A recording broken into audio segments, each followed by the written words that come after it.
today. My name is Shelly Kiser. I'm Director of Advocacy for the American Lung Association of Ohio. I'm here today actually representing the Investing in Tobacco for Youth Coalition. And we're a group of over 65 organizations that are dedicated to reducing the toll that tobacco takes on Ohio. First, I'd like to introduce our first speaker. We're very happy to have with us today Rick Bender. He's a national advocate against the use of smokeless tobacco. Rick is an international speaker, and he's appeared on such shows as HBO, MTV, and recently CNN. He has also worked with the Office of Surgeon General of the United States. He's worked with Major League Baseball, many other organizations around the country. His efforts have even included testifying at a congressional subcommittee hearing on the subject and giving presentations to kids, school kids around the country on cessation. Let's hear it from Rick Bender.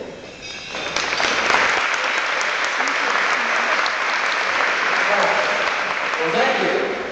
Again, my name is Rick, and I actually hail from the Sunshine State of Florida now. I usually start out by asking a couple simple questions in my groups, but I'm going to kind of change it up. I'm going to ask you a couple questions, and I hope you'll be honest with me.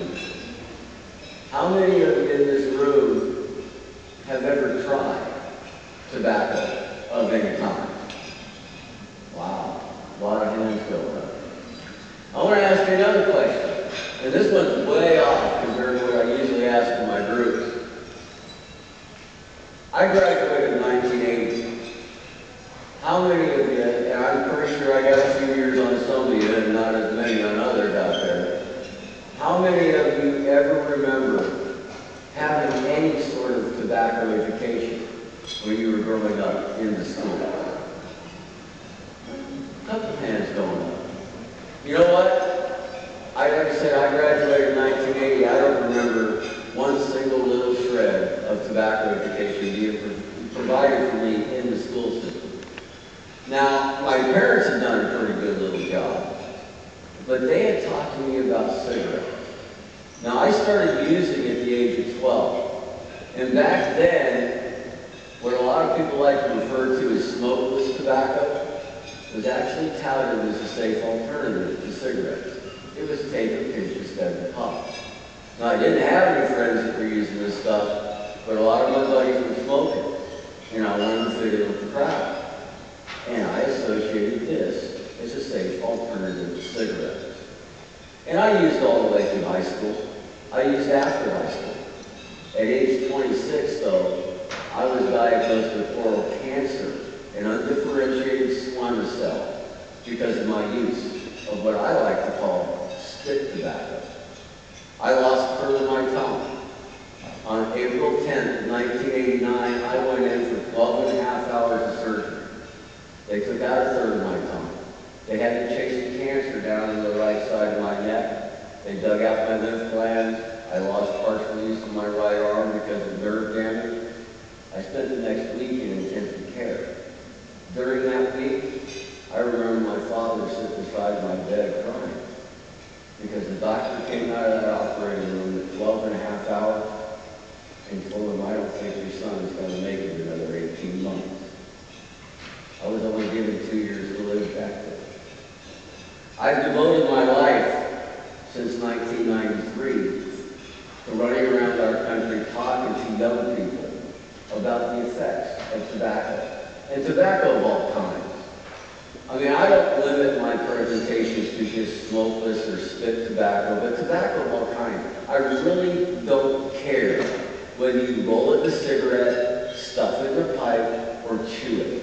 It is all the same stuff, and it can do the same things to you. Now, you know, Shelly asked me to talk to you about what I see with the young people. You know, our young people out there are hungry for information. They look to us for that information. And you know what? I really honestly believe down in my heart that our young people, they're actually pretty smart. And if you give them good information, they will I was just down in Arkansas last week. I did a program there. I talked to probably 4,000 young people over the course of 4 days. I had one young man at the end of the program come up to me, and he says, I'm never going to use this stuff again, but can you take a look at something for me? And he pulled down his lip, and he had a lesion in there. I got with the health department people that were with me, and they ran him off to an ear, nose, and throat doctor. I've had this happen, I don't know, maybe 100 times over the course of the 17 years I've been doing it. I don't generally hear what happened. There was one young man in Tillamook, Washington that had to have the lesion removed. Our young people are hungry for information out there, gang. You know, and we really need to provide for them. If we don't, I mean, look at what's going to happen down the road. The tobacco that we get off the shelf today is nowhere near what our grandfathers dealt with. There's chemicals like formaldehyde in it and benzene, things that our grandfathers never dealt with. But we still saw our grandfathers get cancer.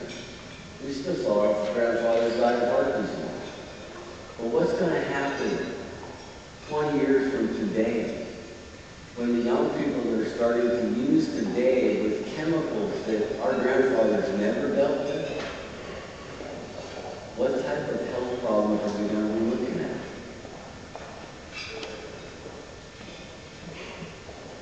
Little something extra to chew on. I'll turn you back over to Shelly.